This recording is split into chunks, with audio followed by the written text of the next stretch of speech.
요한계시록 12장입니다. 하늘에 큰 이적이 보이니 해를 옷 입은 한 여자가 있는데 그 발 아래에는 달이 있고 그 머리에는 12별의 관을 썼더라. 이 여자가 아이를 베어 해산하게 되매 아파서 애를 쓰며 부르짖더라. 11장 15절에서 일곱째 천사의 나팔이 불러졌고요. 그리고 이제 그 15절 이후에 이제 일곱 나팔 이후에 이제 본격적인 이제 일곱 대접은 저 15장에 가서 소개가 됩니다. 그렇기 때문에 이제 일곱 나팔과 일곱 대접 중에 첫 번째 대접 사이에 그 중간에 삽입장이 12장, 13장, 14장까지 세 장이 삽입장으로 들어갑니다.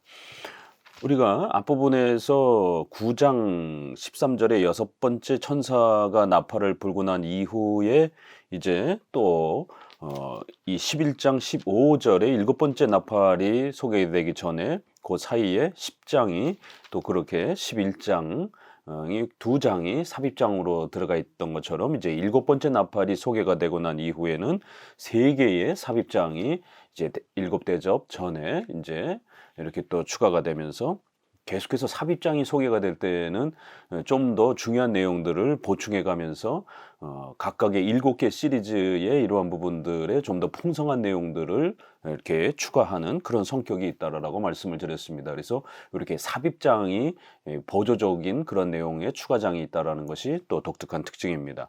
그렇기 때문에 이것이 일곱 개 시리즈가 1번부터 7번까지 또 세 번에 걸친 인나팔 대접이 시간적인 순서로 연속해서 진행되기가 그렇게 해석하는 전천년주의적 해석이 굉장히 무리가 있다라고 하는 것을 거듭 이 구조상에서 우리가 더욱 발견하게 됩니다. 무천년적인 그러한 전체적으로 종합적으로 초림에서부터 재림에 이르기까지 전 교회 시대의 하나님의 통치와 섭리와 다스리시는 그 하나님의 주권적인 그러한 역사를 설명하는 이러한 무천년적 방식에서 보게 되면 이렇게 중간중간의 삽입장들은 좀 더 중요한 그런 주제들을 따로 분리해서 빼서 더 많이 강조하면서 설명하는 얼마든지 그런 성격으로 설명해 갈 수 있는 것입니다.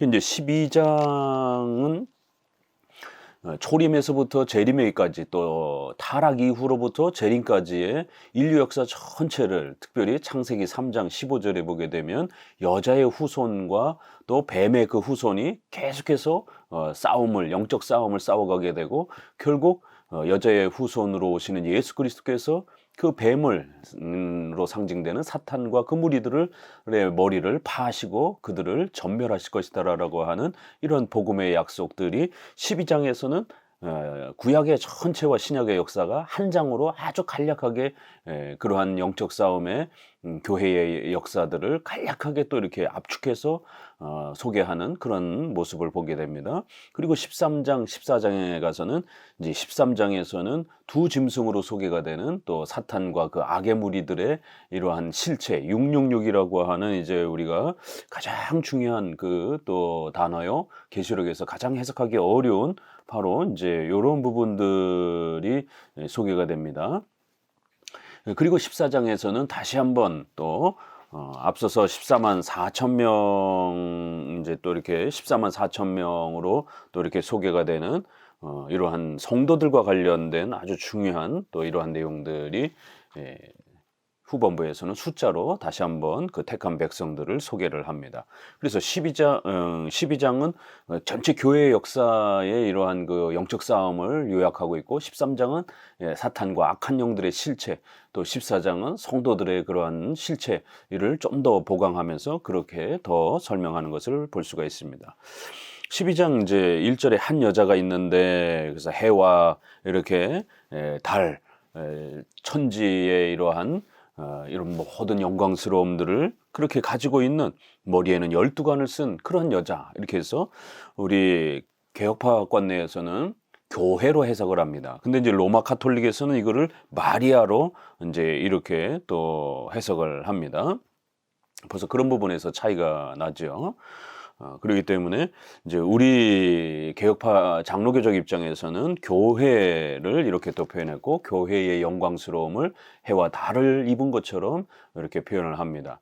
그리고 이 여자가 아이를 베어 해산한다. 바로 창세기 3장 15절에 바로 하나님께서 여자의 후손을 통해서 우리 인류를 구원해 주실 것이다라고 하는, 그리고 그 여자의 후손은 아브라함을 택하시면서 그 자손으로 약속되었고, 또 이삭과 야곱으로 이어지면서 12지파가 소개가 되었고, 또 거기에 또 이렇게 이스라엘을 자손으로 오신다라고 하는, 또 유대 가문의 또 자손으로 오신다라고 하는, 이렇게 이사야에선 또 한 아이가 태어날 것이다 이렇게 해서 이스라엘 백성들의 그러한 혈통 가운데서 자손으로 오신다라고 하는, 이러한 아이로 오신다라고 하는, 인간으로 이렇게 성자 하나님께서 오실 것이다라고 하는 그 약속, 바로 교회를 통해서 예수님이 유대인 구약의 교회였던 이스라엘 백성들의 그 혈통 아래에서 성육신하시는 이제 그러한 장면으로 해석이 되는 것이죠. 이렇게 교회를 통해서 예수님이 육체를 가지시고 이 땅에 성육신하셨다라는 것.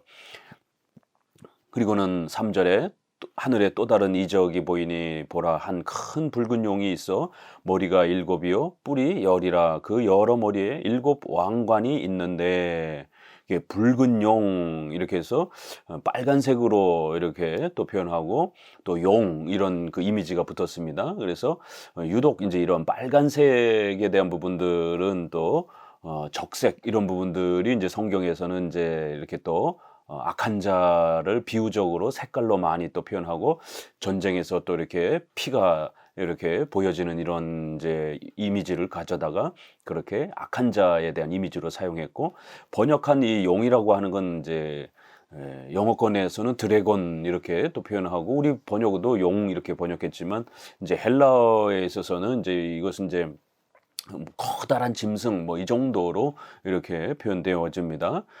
그럴 때 이제 종교개혁자들은 이제 요런 부분 때문에, 색깔과 이미지 때문에 이제 로마 교황 그 추기경들, 그래서 붉은색을 구별해서 이렇게 입지 않습니까? 그래서 그러한 그 붉은색을 주로 입고 적그리스도로 또 이렇게 비판받았던 로마 교황과 그 추기경들을 또 이렇게 여기에 적용해서 해석하기도 했었습니다. 그 이제 요런 붉은 용, 그래서 사탄을 대표하는 이미지로 이렇게 표현하면서 그리스도를 따라하려고 하는 이제 이러한 머리가 7이요 뿔이 10이라 이러면서, 우리가 앞부분에서도 그리스도를 소개할 때도 그렇게 권세와 영광, 왕관들을 이렇게 완벽한 그러한 왕관을 가지고 있는 완전한 완전수를 또 7, 또 거기에 10 이런 것들을 사용해서 소개했는데, 붉은 용이 그리스도를 따라하는 이렇게 또 완전 숫자의 7과 또 뿔의 10의 권세를 또 이렇게 흉내내려고 하는 모습으로 용이 등장을 합니다. 그 여러 머리에 7 왕관이 있고, 이렇게 4절, 그 꼬리가 하늘의 별 3분의 1을 끌어다가 땅에 던지더라. 용이 해산하려는 여자 앞에서 그가 해산하면 그 아이를 삼키고자 하더니, 다니엘서 8장 9절이나 이제 10절에도 보니까, 또 유다서 1장 6절에도 보니까 그렇게 해서 사탄이 타락할 때에 동조하는 그러한 천사들을 일부분 그렇게 끌고 내려오는, 또 그렇게 자신의 타락에 동참시키는 이러한 장면들이 나옵니다. 그래서 이렇게 한 3분의 1 정도를, 하늘의 별 3분의 1을 끌어다가 이렇게 자기와 함께 하나님을 대적하고 타락하게 만드는 이 천사들의 타락 장면, 또 그 다음에 사탄의 이러한 또 타락 장면.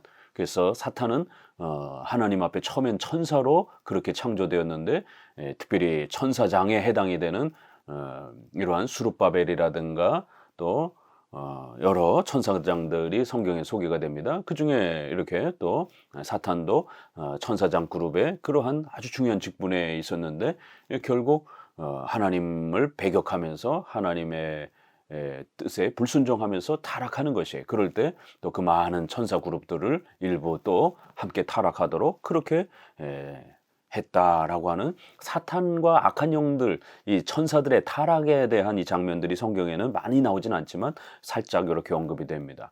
그래서 결국 교회를 괴롭히려고 하는, 교회를 파괴하려고 하는, 또 그 교회가 또 낳으려고 하는 그 아이를 삼키려고 하는, 예수 그리스도께서 성육신하시는 것을 방해하려고 하는, 그 이제 우리가 마태복음에도 보게 되면 헤롯 대왕을 사탄이 이용을 해서 2살 아래에 있는 아이들을 전부 죽이는 이제 이러한 모습들을 보게 됩니다. 그래서 결국 사탄은 그러한 악한 왕을 이용을 해서 그리스도의 성육신을 방해하고 또 파괴하려고 하는 이제 이런 장면들이 마치 용이 아이를 삼키려고 이렇게 준비하는 모습으로 소개가 됐고요.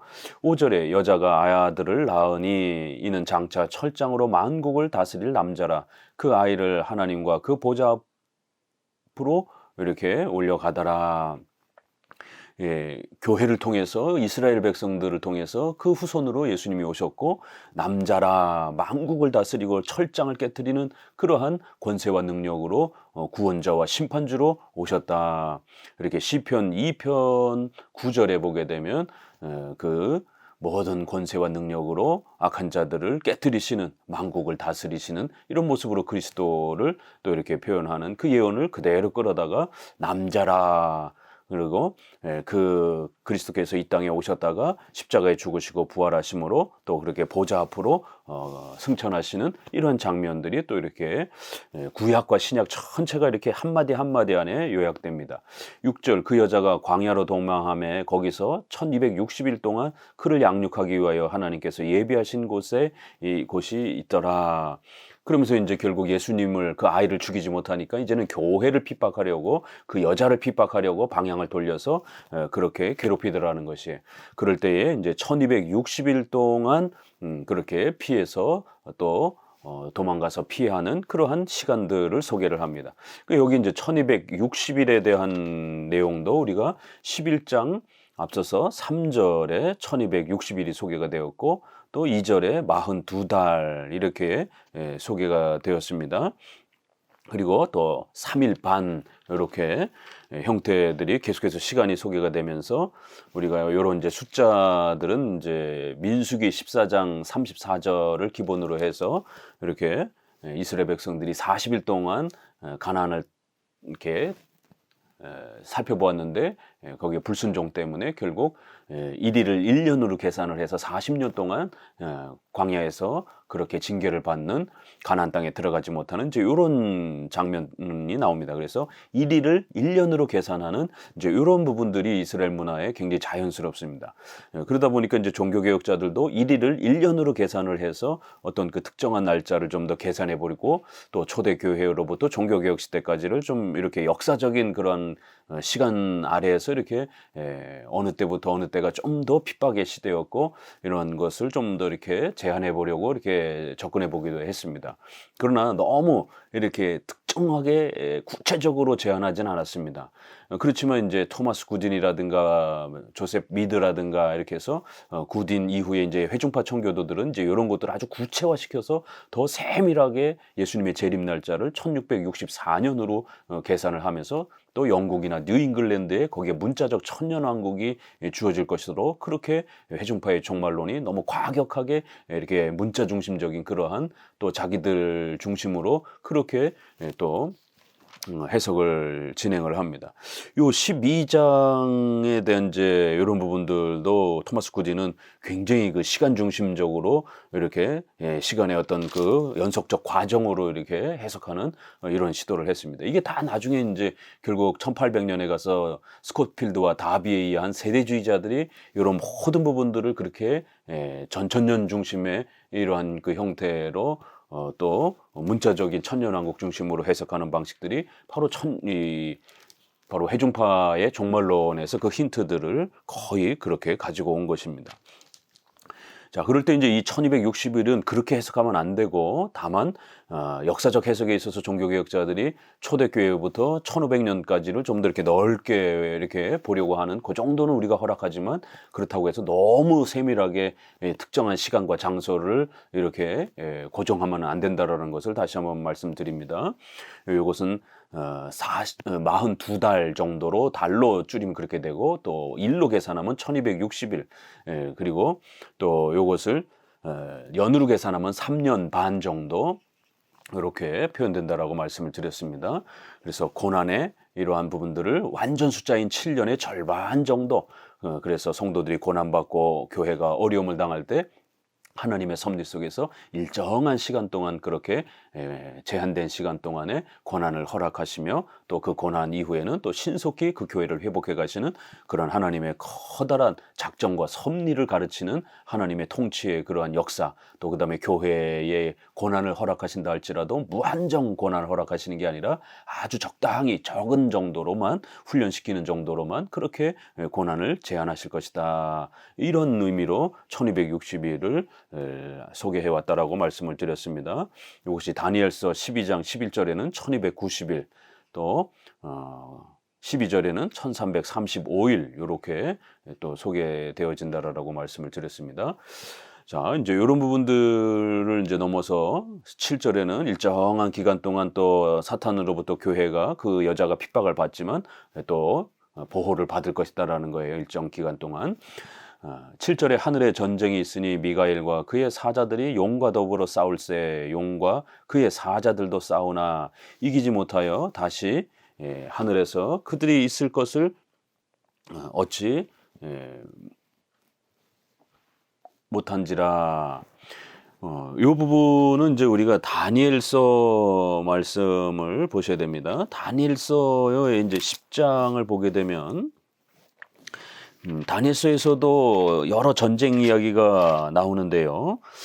그 중에서 이 요한계시록은 이 다니엘서의 이 전쟁을 거의 그대로 가지고 옵니다. 10장 1절에 바사왕 고레스 제3년에 한 일이 벨드사살이라 이름한 다니엘에게 나타났는데 그 일이 참되니 곧 큰 전쟁에 관한 것이라. 다니엘이 그 일을 분명히 알았고 그 환상을 깨달았느니라. 여기도 보니까 큰 전쟁 이렇게 소개하면서 결국 이 전쟁은 이제 바사 20절에 보게 되면 이제 내가 돌아가서 바사 군주와 싸우려니와 내가 간 후에 헬라의 군주가 이를 것이라. 그래서 바사와 헬라 나라의 이러한 싸움을 역사적으로 또 이렇게 예언하기도 했고요. 또 그 다음에 미가엘의 이러한 또 그 표현 속에서 21절에 너희의 군주 미가엘뿐이라 이러면서 또 미가엘의 이러한 또 부분이 이 전쟁에 이제 큰 또 도움을 주는 또 이러한 부분들이 소개가 됩니다.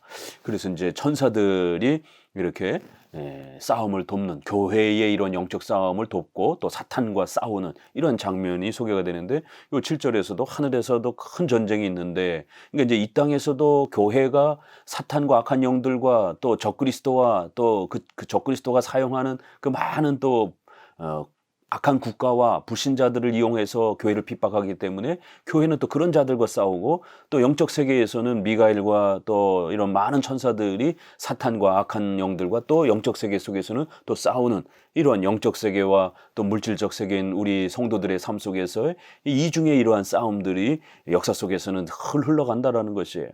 보이는 이러한 교회의 싸움도 있고 보이지 않는 천사들의 또 그런 싸움도 있다라는 거예요. 이게 교회 역사라는 것입니다. 인류 역사라는 것이에요.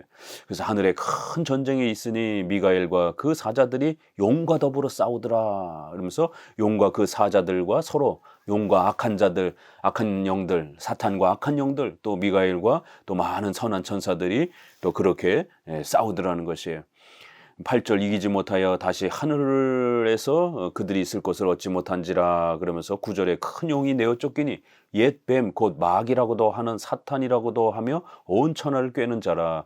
그가 땅에서 내쫓기니 그의 사자들도 그와 함께 내쫓기니라. 이러면서 결국 교회 역사는 사탄이, 악한 영들이 또 항상 이렇게 교회를 공격하고 성도들을 핍박하려고 하지만 미가엘과 이러한 또 천사들이 하나님의 명령을 받들면서 항상 교회를 도와주면서 또 사탄을 물리치고, 그래서 그 사탄은 또 잠시 또 이렇게 물러났다가 또 성도들을 또 괴롭히려고 또 그렇게 달게 들고, 이게 인류 역사라는 겁니다. 최후 심판 전까지는 아직 사탄과 악한 영들이 최종적으로 멸망하지 않았기 때문에 이렇게 사탄이 늘 교회를 괴롭히는 이러한 영적 싸움들을 성도들은 늘 대비하고 또 예상하고 또 당연하게 또 그 영적 싸움들을 또 맞이해야 된다는 것입니다. 10절에 내가 또 들으니 하늘에 큰 음성이 있어 이르되 이제 우리 하나님의 구원과 능력과 나라와 또 그의 그리스도의 권세가 나타났으니 우리 형제들을 참소하던 자 곧 우리 하나님 앞에서 밤낮 참소하던 자가 쫓겨났고 이렇게 사탄은 끊임없이 교회를 핍박하고 괴롭히지만 결국 하나님의 권능에 의해서 또 천사들의 도움으로 인하여 교회는 항상 보호를 받고 또 악한 영들을 또 물리칠 수 있는 또 그런 도움을 받는다라는 것입니다. 에베소서 6장에 이렇게 우리의 싸움은 혈과 육에 대한 싸움이 아니라 정사와 권세와 이 악한 영들을 말하는 것이죠. 그래서 이렇게 이들과 늘 싸워야 된다라는 거예요. 그래서 말씀으로 무장하고 성령의 충만함으로 무장되어서 이렇게 로마 병정의 이렇게 표현을 통해서 투고와 방패와 칼과 이런 모든 것들을 준비하고 성도들은 항상 영적 싸움을 대비하라는 것이에요. 그런 것처럼 이렇게 요한계시록에서도 창세기 타락 이후로부터 지금까지는 모든 교회들이 이렇게 영적 싸움의 그런 모든 과정들이라는 겁니다. 그럴 때마다 또 이렇게 천사들을 동원해서 하나님이 우리를 도와주신다라는 거예요. 하나님의 구원과 능력과 나라와 또 그의 그리스도의 권세가 나타났다라는 것이에요. 이렇게 교회란 하나님의 구원과 능력이 나타나는 것이고 그리스도의 권세가 계신 곳이다라는 거예요. 예수님께서 교회의 머리로 계시는 곳이기 때문에 우리 하나님 앞에서 밤낮 교회를 공격하고 참소하던 그런 자들이 또 그렇게 천사들의 공격에 의해서 또 하나님의 도우심으로 그들이 또 파괴되어지고 깨어진다라는 것이에요. 11절 또 우리 형제들이 어린 양의 피와 자기들의 증언하는 말씀으로써 그를 이겼으니 그들은 죽기까지 자기들의 생명을 아끼지 아니하였도다. 그러므로 하늘과 그 가운데 거하는 자들은 즐거워하라. 그러나 땅과 바다는 화 있을진저 이는 마귀가 자기의 때가 얼마 남지 않은 줄을 알므로 크게 분내어 너희에게 내려갔음이라 하더라.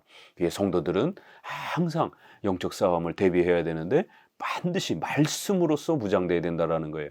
여기도 보니까 어린 양의 피로 자기들이 증언하는 바로 말씀으로써 그들을 이겼다. 예수 그리스도를 믿고 의지하는 이 신칭이 그리고 하나님의 말씀 이런 믿음과 말씀을 가지고 우리는 모든 이 영적 싸움을 싸워가는 것이다라는 거예요.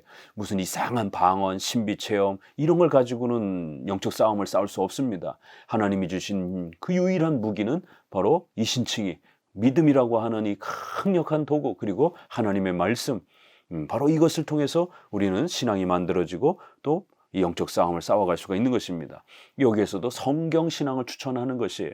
성경을 믿는 신앙 그게 진짜라는 것이에요. 그렇기 때문에 종교 체험이나 신비주의를 표방하는 이러한 형태들은 그거는 연약한 신앙이고 잘못된 신앙입니다. 그건 힘을 발휘할 수 없는 그러한 헛된 신앙들인 것입니다. 그들은 죽기까지 생명을 아끼지 아니하며 강력하게 이렇게 말씀으로 신앙이 세워져 갈 때 그 말씀 신앙만이 이러한 어둠의 권세들을 이길 수 있다라는 겁니다. 마귀가 자기의 때가 얼마 남지 않은 줄 알고 이 땅은 아직 마귀가 최후 심판받지 않았기 때문에 아직은 마귀가 또 사탄이 그렇게 활동하는 것이 그러나 이제 점점 최후 심판이 다가오기 때문에 사탄은 더 교회를 파괴하고 성도들을 또 괴롭히려고 그렇게 시시탐탐 베드로전서에 있는 것처럼 우는 사자처럼 마귀가 그렇게 성도들을 괴롭히려고 기회를 엿본다라는 것이 이러한 영적 싸움 사탄과 악한 영들과의 또 이러한 영적 싸움 은 항상 교회 역사 속에 반복된다라는 것입니다. 그러니까 성도들은 늘 깨어서 말씀으로 무장하여 우리가 주기도문에서도 기도하는 것처럼 죄를 용서해 주시는 것과 또 시험에 들지 말게 해 주옵소서. 그 다음에 또 악한 영들과 싸워 이기게 해 주옵소서. 이런 표현들의 기도 제목이 있는 것처럼 늘 하나님 앞에서 악한 영들을 싸워 이길 수 있도록 성령 충만함과 또 말씀으로 무장될 수 있는 그 믿음을 하나님께서 더욱 풍성히 채워주도록 그렇게 늘 기도해야 된다는 겁니다. 13절 용이 자기가 땅으로 내쫓긴 것을 보고 남자를 낳은 여자를 박해하는지라 그 여자가 큰 독수리 2날개를 받아 광야 자기 곳으로 날아가 거기서 그 뱀의 낯을 피하여 한 때와 두 때와 반 때의 양육을 받음에 여기도 이렇게 다시 또 앞 장면을 또 소개하죠. 그래서 이제 용이 내어 쫓겨서는 이제 여자를 더 심하게 박해하려고, 교회를 박해하려고 시시탐탐 온갖 기회를 노리면서 교회를 박해하더라는 것이에요. 그러나 또 하나님께서는 교회를 보호하시기 위해서 무한정 핍박받게 내버려 두시는 것이 아니라 이렇게 한 때, 두 때, 반 때 정도 이렇게 요거를 연으로 계산하면은 이렇게 한 3년 반 정도, 이 엘리야가 이렇게 기도할 때에 3년 반 동안 가뭄이 이렇게 닥치는 이러한 그 징계, 이런 그 3년 반이라는 7의 완전수의 절반 정도를 이렇게 표현하는 겁니다. 또 연으로 계산하지 않더라도 일정한 때 또 2배 이상으로 더 핍박을 받다가 그러다가 현격하게 절반 정도로 또 이렇게 줄어드는 그런 하나님의 섭리의 역사가 있을 거니까 지금 핍박이 주어진다고 해서 낙심하지 말고 그 핍박도 하나님의 허락 속에서 하나님의 허용적 그러한 작정 속에서 이루어지는 것인 줄 알고 용기를 내라는 것이에요. 다니엘서 7장 25절이나 9장 25절 이런 데에도 한때, 두때, 반때 이런 표현들이 또 이렇게 나오고 있습니다. 계시록이 다니엘서를 그대로 끌어다가 이렇게 사용하는 것입니다. 그렇기 때문에 이런 것은 다 3일 반, 또 1260일, 42달, 숫자가 거의 다 동일한 의미로 일정한 기간 동안 이런 의미입니다. 15절, 여자의 뒤에서 뱀이 그 입으로 물을 강같이 토하여 여자를 물에 떠내려가게 하려 하되 땅이 여자를 도와 그 입을 벌려 용의 입에서 토한 강물을 삼키니 용이 여자에게 분노하여 돌아가서 그 여자의 남은 자손 곧 하나님의 계명을 지키며 예수의 증거를 가진 자들과 더불어 싸우려고 바다 모래 위에 서 있더라. 이러면서 교회를 핍박하는데 입으로 그렇게 물을 강같이 토해서 마치 그 여자가 강에 빠져 죽도록 그렇게 어려움을 주더라는 것이에요. 그러자 땅이 갈라지면서 그 물을 다 흡수해서 또 여자가 살 수 있도록 그런 천지의 자연 만물이 또 성도들을, 교회를 돕는 이러한 표현으로, 비유로 이렇게 표현을 합니다. 이제 이것을 우리 종교개혁자들은 교회를 괴롭히는 방식에 있어서 물을 이렇게 홍수를 지게 만들고 이제 이런 것은 주로 거짓 그러한 그 목사들이 이단들이 많아져서 교회를 그렇게 엄청난 그런 홍수에 빠진 것처럼 하나님 앞에 올바른 그 말씀들을 지키지 못하고 거짓된 교리가 마주 홍수처럼 난무하면서 성도들이 올바른 교리를 찾지 못하고 영의 양식을 제대로 먹지 못하는 이러한 말씀의 이러한 거짓된 말씀들이 이렇게 홍수처럼 차고 넘치는 그런 혼란을 의미하는 것으로 그렇게 많이 해석했습니다. 충분히 일리가 있는 것이죠. 결국 물이라고 하는 것은, 강이라고 해서 다 비유인데, 그러면 교회가 항상 무엇 때문에 고통을 받는가? 그 중에 가장 심한 고통은 이렇게 거짓 목사와 이단들이 교회사 속에 늘 등장을 해서 말씀을 영의 양식으로 먹어야 되는데 거짓 목사들이 엉뚱한 잘못된 말씀을 그렇게 막 홍수처럼 쏟아부으면서 진리를 가리우는 이러한 이단의 창궐함과 거짓 목사들의 창궐함들이 또 교리를 무시하고 신비체험과 은사체험만 강조하는 이러한 것들이 팽배하면서 기독교를 체험 위주로 그렇게 바꿔놨잖아요. 그러니까 오늘날 교리를 싫어하는, 이러한 성경을 공부하기를 싫어하는 이러한 풍토의 기독교도 결국 겨우 교리를 공부하고 좋아하는 이러한 교회는 얼마 없습니다. 장로교, 그것도 개혁주의를 표방하는 장로교 외에는 거의 체험 위주의 찬송 부르는 거나 좋아하고 이렇게 신비 체험하고 은사 체험 강조하고 죄다 그런 식으로 이렇게 교회가 혼란하게 된 겁니다. 이런 거짓된 신앙으로 교회를 그렇게 홍수처럼 물들어 버린 겁니다. 그럴 때에 이제 땅의 여자를 도와서 이렇게 보호하는데 17절에도 그 여자의 남은 자손, 하나님의 계명을 지키며 예수의 증거를 가진 자들, 바로 그들과 싸우더라는 거예요. 여기서도 다시 한번 참된 신앙이란 바로 말씀을 지키고 바로 그 말씀을 의지하면서 예수님을 믿는 바로 이런 성경 신앙을 지키며 살아가는 성도들을 괴롭히기 위해서 온갖 거짓된 그러한 잘못된 신앙을 퍼뜨리고 또 교리를 사랑하는, 말씀을 사랑하는 이러한 성도들을 괴롭히기 위해서 교리를 무시하고 체험 중심으로 이렇게 교회를 신앙을 바꿔버리는 이런 형태로 성도들이 그런 거짓된 그러한 홍수에 떠내려가도록 그렇게 괴롭히는 이러한 교회의 혼란들이 역사 속에 늘 반복된다라는 것입니다. 그렇기 때문에 우리 성도들은 바로 하나님의 말씀 또 올바른 교리 이런 걸 잘 붙잡고 그렇게 살아가라는 것이에요. 이 말씀을 가지고 올바른 교리를 가지고 사탄과 영적 싸움을 하는 것입니다. 오늘 12장에서는 이렇게 교회사 전체를 한 장으로 짤막하게 소개하면서 그러면서도 그 싸움을 이길 수 있는 가장 강력한 무기는 바로 성경을 믿는 또 성경은 교리로 되어 있기 때문에 그 핵심 교리 7대 교리를 정확하게 믿고 의지하는 그 신앙 바로 그 신앙만이 이 모든 영적 싸움을 이길 수 있다라고 또 그렇게 우리에게 가르치고 있습니다. 감사합니다.